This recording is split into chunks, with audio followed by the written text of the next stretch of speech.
Hello everyone, मैं doctor Saurabh Shekhar Paul, assistant professor in the department of infectious disease and travel medicine, SGPGI Lucknow. आज हम जानेंगे antimicrobial resistance और superbug के बारे में। इन्फेक्शन कई प्रकार के होते हैं: viral infection, bacterial infection, fungal infection और पैरासाइटिक इन्फेक्शन। और ऐसे इन्फेक्शन से लड़ने के लिए जो दवाई या मेडिसिन हम लोग यूज़ करते हैं उनको कहा जाता है एंटीमाइक्रोबियल्स।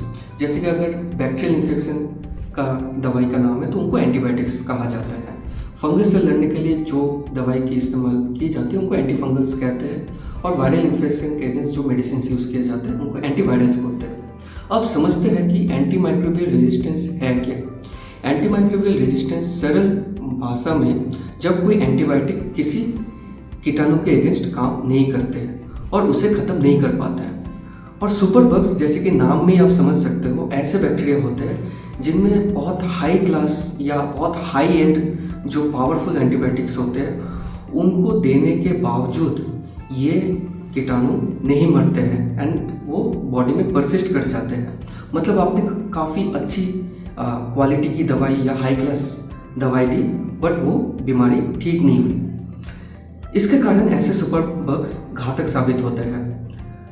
कुछ सुपर बग्स के एग्जांपल जैसे कि MRS से multidrug resistant tuberculosis, Pseudomonas aeruginosa, Acinetobacter, Klebsiella और भी कुछ है।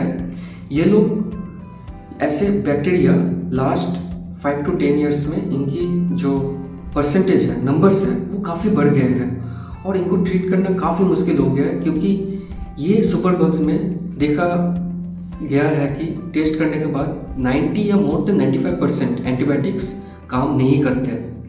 और इंडिया में एंटीमाइक्रोबियल रेजिस्टेंस की समस्या काफ़ी ज़्यादा है। 2019 के अगर हम लोग डेटा देखेंगे तो उसमें देखा गया है कि more than 3 lakh patient antimicrobial resistance के कारण उनकी मौत हुई है। और भारत में ऑल ओवर द वर्ल्ड सबसे ज़्यादा एंटीबायोटिक, चाहे वो ओरल एंटीबायोटिक हो चाहे वो इंजेक्शन वाली एंटीबायोटिक हो, सबसे ज़्यादा एंटीबायोटिक यूज़ किया जाता है और इसी कारण मिसयूज़ भी काफ़ी ज़्यादा है। तो इसके क्या प्रॉब्लम है? अगर हम लोग एंटीमाइक्रोबियल रेजिस्टेंस के बारे में बात करते हैं तो इसके पीछे क्या समस्या है, क्यों ऐसा हो रहा है? सबसे इम्पोर्टेंट और सबसे कॉमन जो प्रॉब्लम है वो है कि पेशेंट्स बिना क्वालिफाइड डॉक्टर या बिना क्वालिफाइड हेल्थ केयर प्रोफेशनल की एडवाइस या सलाह लिए बिना वो लोग ओवर द काउंटर फार्मेसी से डायरेक्टली एंटीबायोटिक खरीद लेते हैं। और वो इंडिया में बहुत इजीली बिना प्रेस्क्रिप्शन के अवेलेबल भी है।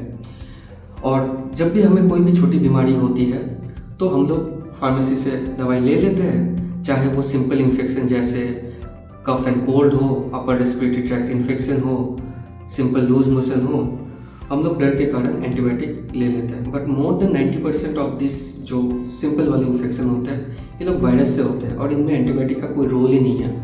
दूसरा कारण है कि जब कोई डॉक्टर प्रेस्क्राइब करता भी है एंटीबायोटिक तो हम लोग उसको पूरे ड्यूरेशन के लिए नहीं लेते, हम लोग कोर्स खत्म नहीं करते। कई बार होता है कि हमारा सिम्टम्स या बीमारी 2-3 दिन में ठीक हो जाती है बट हम लोग उसका जो एंटीबायोटिक का कोर्स है जो प्रिस्क्रिप्शन में लिखा हुआ है, मान के चलिए 5 दिन, 7 दिन, 10 दिन, उसको ख़त्म नहीं करता है। हमें लगता है कि बीमारी ठीक हो गई है, बट इससे क्या होता है कि आपके शरीर में जो 100% ऑफ द बैक्टीरिया कीटाणु थे वो मरते नहीं हैं, कुछ बैक्टीरिया बच जाते हैं क्योंकि आपने कोर्स ख़त्म नहीं किया। और इससे क्या होता है कि नेक्स्ट टाइम जब आपको कोई इन्फेक्शन या बीमारी होती है तो उस टाइम सिंपल वाले एंटीबायोटिक काम करना बंद कर देते हैं। तीसरा कारण यह है कि जब कोई पेशेंट माइल्ड या मॉडरेट इन्फेक्शन के कारण हॉस्पिटल में एडमिट होता है तो कई बार छोटे नर्सिंग होम या छोटे हॉस्पिटल में ये जो बैक्टीरियल इन्फेक्शन को पकड़ने की टेस्ट है या जिसको हम लोग मेडिकल टर्म में बैक्टीरियल कल्चर बोलते हैं वो नहीं किया जाता है और बहुत high and antibiotic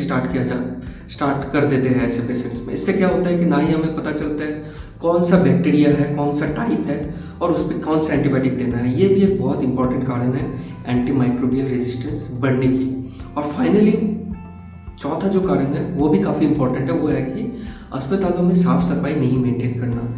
infection control management, poor sanitation होने के कारण हॉस्पिटल में जब ये मेंटेन नहीं किया जाता है तो क्या होता है कि एक पेशेंट से दूसरे पेशेंट में ऐसे सुपर बग इजीली ट्रांसमिट हो जाते हैं और इससे डेथ होने की संभावना कई गुनी बढ़ जाती है। तो इसका असर क्या है? तो एंटीमाइक्रोबियल रेजिस्टेंट का असर काफ़ी दूर तक है। मतलब मान लीजिए कि अभी जो माइनर सर्जरीज भी जैसे हो रहे हैं उनमें इन्फेक्शन के कारण काफ़ी कॉम्प्लिकेट हो जाता है, हॉस्पिटल स्टे पेशेंट का काफ़ी लंबा हो जाता है और एंटीबायोटिक्स भी काफ़ी हाई एंड देनी पड़ती है। सिंपल इन्फेक्शन जब ऐसे रेजिस्टेंट बैक्टीरिया या रेजिस्टेंट फंगस से होते हैं तो ये लोग कई बार जानलेवा होते हैं। तो फाइनली क्या करें ऐसे एंटीमाइक्रोबियल रेजिस्टेंस को रोकने के और अपने सेहत को ठीक रखने के लिए? जैसे कि सबसे पहला पॉइंट मैंने पहले ही बताया कि हमेशा आप जब भी एंटीबायोटिक्स या एंटीफंगल्स जैसी दवाइयाँ ले रहे हो, ओवर द काउंटर या डायरेक्ट फार्मेसी में जाके ना लें। आप एक क्वालिफाइड हेल्थ केयर प्रोफेशनल की एडवाइस या सलाह लें। और जब भी कोई एंटीबायोटिक अगर प्रेस्क्राइब किया जा रहा है किसी हॉस्पिटल या किसी डॉक्टर से तो उसका ड्यूरेशन जरूर कंप्लीट करें, उसका कोर्स कंप्लीट करना बहुत ही ज़रूरी है। दूसरा, और जो कि one of the most cheapest और बहुत ही इफ़ेक्टिव तरीका है एंटीमाइक्रोबियल रेजिस्टेंस को रोकने की, वो है हैंड वॉशिंग। और इसको हमने कोविड में भी देखा कि हैंड वॉशिंग एक बहुत ही महत्वपूर्ण स्टेप था इन्फेक्शन प्रिवेंशन का एक पेशेंट से दूसरे पेशेंट को। तो WHO ने एंटीमाइक्रोबियल रेजिस्टेंस को एक साइलेंट पैंडेमिक कहा है, जिसका मतलब है कि ये एक ऐसी महामारी है जो कि चिपके से बढ़ रही है और ये बहुत रैपिडली बढ़ रही है। सुपर बग्स का इलाज दिन प्रतिदिन बहुत ही मुश्किल होते जा रहा है, क्योंकि बहुत कॉमनली हम लोग ICU में देख रहे हैं कि पेशेंट ऐसे इन्फेक्शन लेके एडमिट हो रहे हैं जिसमें जितने भी एंटीबायोटिक टेस्ट किए गए हैं, कभी कभी हमने ऐसे देखा है कि 100% ऑफ द एंटीबायोटिक्स रेजिस्टेंट है। तो अगर हम एंटीबायोटिक सही तरीके से नहीं इस्तेमाल करेंगे तो आगे इलाज और भी मुश्किल हो जाएगी। Thank you.